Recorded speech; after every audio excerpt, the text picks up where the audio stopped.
If giving guaranteed healthcare to all us citizens required banning certain activities, smoking, supersized sodas, etc., would you still be in favor? What would you be willing to make illegal? I'm going to run a 1920s style big soda speakeasy. Call it Club Soda. I'll make the rival, Cola Cabana. I'll beat both of you with the Cocoa Cabinet. I'm breaking out with the Dew Lagoon, Polynesian-style speakeasy. I'll add a German-style root beer garden. Mine will just be fronted by a store called Splurge. An underground nightclub called Resurgence that just looks and sounds like the opening scene of Blade but with soda sprinklers. I would absolutely regret it, but I want this now. When is your Pepsi Twist shipment coming in? Haven't had it since 2007. Same time as Pepsi Blue, I would think. Maybe we could also snag some Mountain Dew Solar Flare while we're at it? Screw you kids and your fancy schmancy pops. I just want a tab clear. One word. Vault. F-Vault. Surge. Not just any surge. The original surge. Super concentrated slurm. Come to Europe, we sell that crap like hot cakes. Yeah, these are the kind of perverse outcomes you always get from prohibition. Really, most vices are their own punishment anyway. You become an alcoholic, you die 30 years too soon, alienate your family and piss yourself in public from time to time. As long as vices are taxed appropriately, then you can go F yourself with your morality-based healthcare rationing systems. I mean, think about it. You start making healthcare contingent on not taking unnecessary risks, then you've got an impossible amount of crap to ban and an awful lot of invasive monitoring to do. It's way less efficient than taxes and completely unfair unless it's applied consistently across the board, something that you'll quickly realize is impossible once you start trying. Imagine losing your healthcare because you got fat. You already have to suffer being fat and having to rebuy all your clothes. Losing your healthcare on top is double jeopardy. Imagine a world where you can't smoke the odd joint without losing your healthcare, but you can do parkour, or motocross, or base jumping to your heart's content. Imagine a world where every drink you buy has to be registered with and approved by your healthcare provider to make sure you don't have too much. The only alternative being to ban alcohol altogether. You bad supersized sodas, you've surely got to ban those supersized burgers and fries your nation is famous for? The whole idea is dumb, immoral and completely unworkable. Hey. How rude. I've never pissed myself in public. I wait until I get home and do it in my bed. Good boy. Dad? Also, why do alcoholics, fat people, etc. not deserve health care? Because they brought their health care needs on themselves? The same could be said for women having babies or computer workers needing glasses or athletes needing knee reconstructions, but for some reason those reasons don't come with a big side order of judgment. The people who deserve healthcare are the people that have health problems. Edit. Wow. Thanks for all the awards and upvotes. I'm humbled. Wishing you good health, kind strangers. Not only this, but why is the person fat? Why is the person an alcoholic? Etc. Therefore, do they have mental health issues or were they abused and need therapy? And if so, they require healthcare. Boom. Logic voided. We don't get fat and become alcoholics just because we had too much fun. This. People aren't sitting around saying, you know what sounds great? Getting addicted to these painkillers. I've seen reports saying that up to 2/3 of addicts have been traumatized. Access to healthcare that includes mental health care is vital. Yeah, let's also not forget the people that got addicted to painkillers after some major surgery, when they needed to, kill pain. Exactly. This is why food moralizing doesn't even logically work, let alone how it leads to disordered eating, poor shaming, and all kinds of things that also aren't good for anyone's health. How about if we just start from the point that people do as well as they can? Exactly. 3 ways this goes bad quickly. Every government that gives nutrition advice has revised their official advice multiple times. Health science gets things wrong for a while before it improves. Hysteria, eugenics, smoking, etc. DNA testing is already used to deny people care. So if somebody has the genetic marker for predisposition to breast cancer, who decides the rules about that? If they have siblings or children who haven't been tested, who decides whether that information gets put on those people's records and it affects their care as well? They say the road to hell is paved with good intentions for a reason. Eat more eggs. OMG, stop eating eggs. Wait. You can eat eggs again, but only this part of the egg. Wait. The part you're not eating has all the nutrients. Eat that part raw. That's a divisive question and has brought a number of interesting answers out.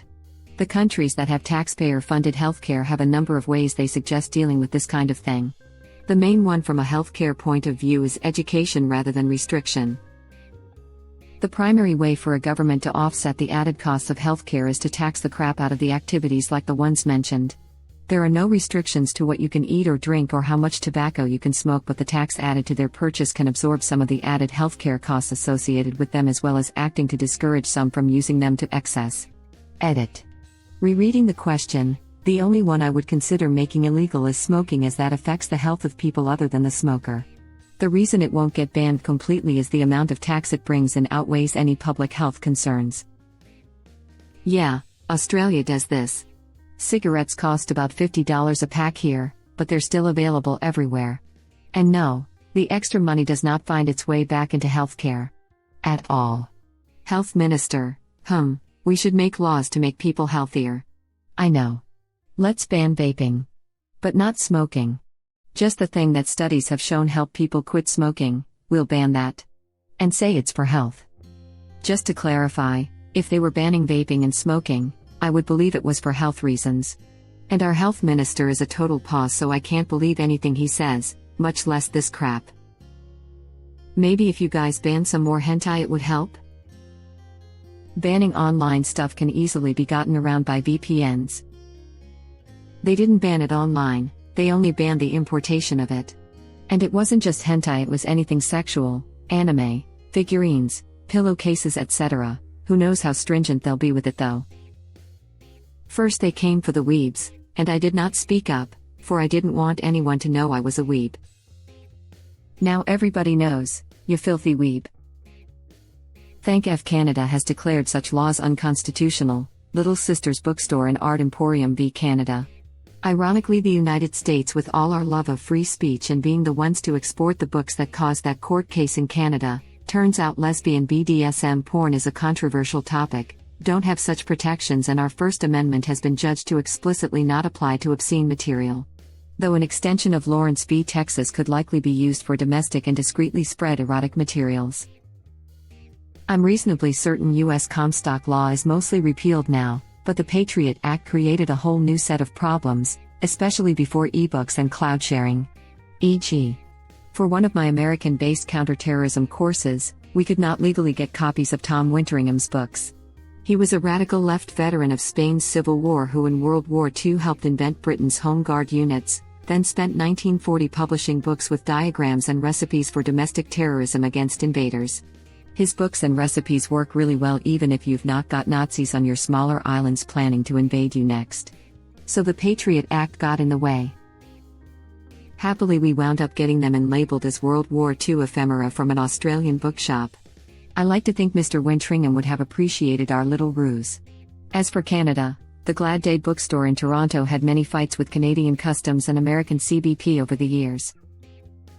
Interestingly, there are studies, on mobile and too lazy to source, that show that the reduction in life expectancy, and corresponding reduced reliance on long-term care, mean that the cost-benefit is actually in favor of reducing taxes on tobacco. This obviously discounts the benefits of keeping loved ones alive, etc. The primary way for a government to offset the added costs of healthcare, I've never seen the figures, but I often hear that America spends more per capita on healthcare than countries with socialized medicine, so I very much assume anyone citing increased costs as a problem to be solved regarding socialized healthcare is being disingenuous. In the UK we do tax cigarettes and alcohol more highly than other goods, but the tax isn't earmarked for health. Also, drinking in America wasn't noticeably cheaper than in the UK, for me. Drinking here is in no way prohibitively expensive. Smoking might be, but on another comment I read here someone said a pack of cigarettes in New York is $13, which is high. Here it's about $20 for 20 cigarettes. So prohibitively expensive or not depending on how much you smoke, I guess. Edit, about £15 or $20. I've never seen the figures, but I often hear that America spends more per capita on healthcare than countries with socialized medicine, so I very much assume anyone citing increased costs as a problem to be solved regarding socialized healthcare is being disingenuous. You are right, and it's not even close. The US public spending is 2.6x higher per capita compared to the UK. Web link. Wow. I never knew that because everyone around where I live says we don't spend any money on our citizens. This graph is shocking. We don't. That money isn't going to the citizens, unfortunately. If we moved to a single-payer system, it would actually save money. We could save $450 billion a year while providing free universal care, which would save almost 70,000 lives per year. People who are against this are either ignorant of the financials of this, or ideologically opposed to helping people, which is disgusting. Web link. I used to sell cigarettes in London out of nightclubs for up to £2.50 each, and people would thank me for it. That nicotine rush after all the pills. The things you do to get by as a poor immigrant. I have never once smoked cigarettes in my life. Here are some figures for you. In 2018, the UK spent $4,070 per capita on healthcare. In 2018, the US spent $4,120 per capita on Medicare and Medicaid alone. We spend more on socialized medicine than the United Kingdom, to provide a lesser quality of care to a third of our population. Turns out we are taxed enough already. We could have a fully funded healthcare system for less than we pay for Medicare and Medicaid. Opposition to socialized medicine is fiscally irresponsible and unpatriotic. They would never be banned. The US government would just tax the hell out of those activities and give tax reductions for healthy choices. This is the Danish way. A pack of smokes were like $5 10 years ago. Now they're almost $10, forced to be tugged away in stores and to have some pretty horrible pictures on the box. Kids, don't smoke.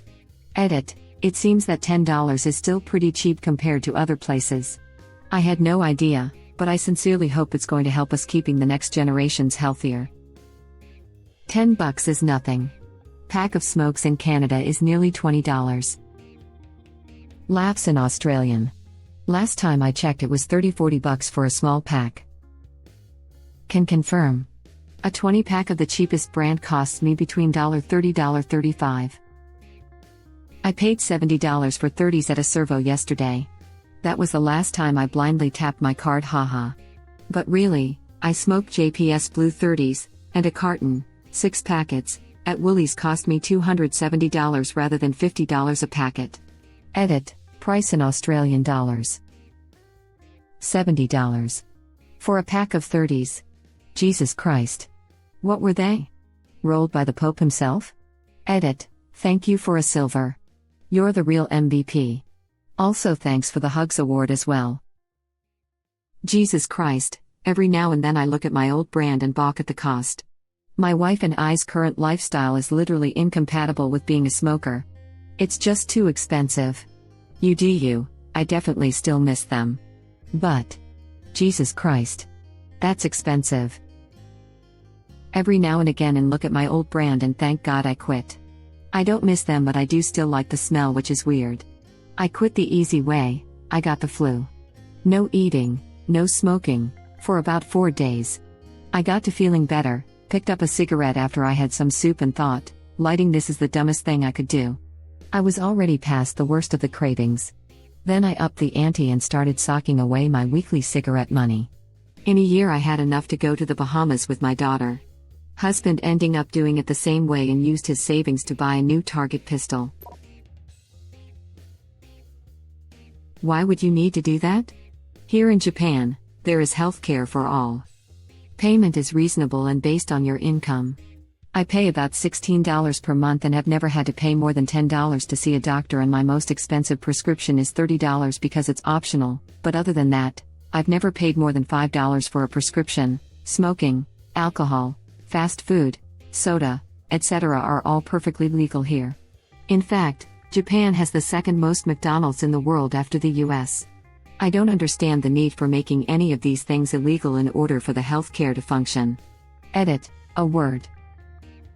Unhealthy things are also a spectrum. A beer per week, a cheeseburger per week, soda every once in a while, etc. are perfectly fine.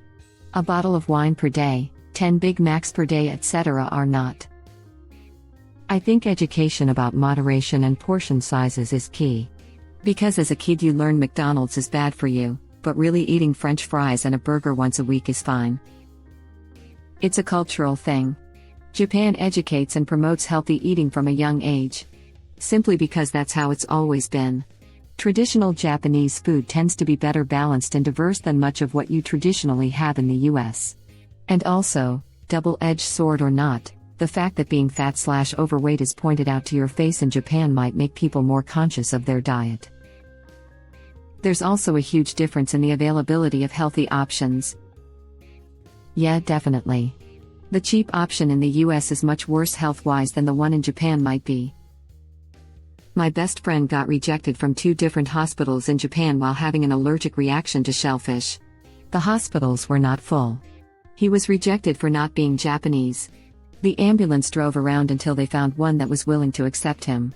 And before they'd accept him at an emergency room, he had to have his insurance sorted.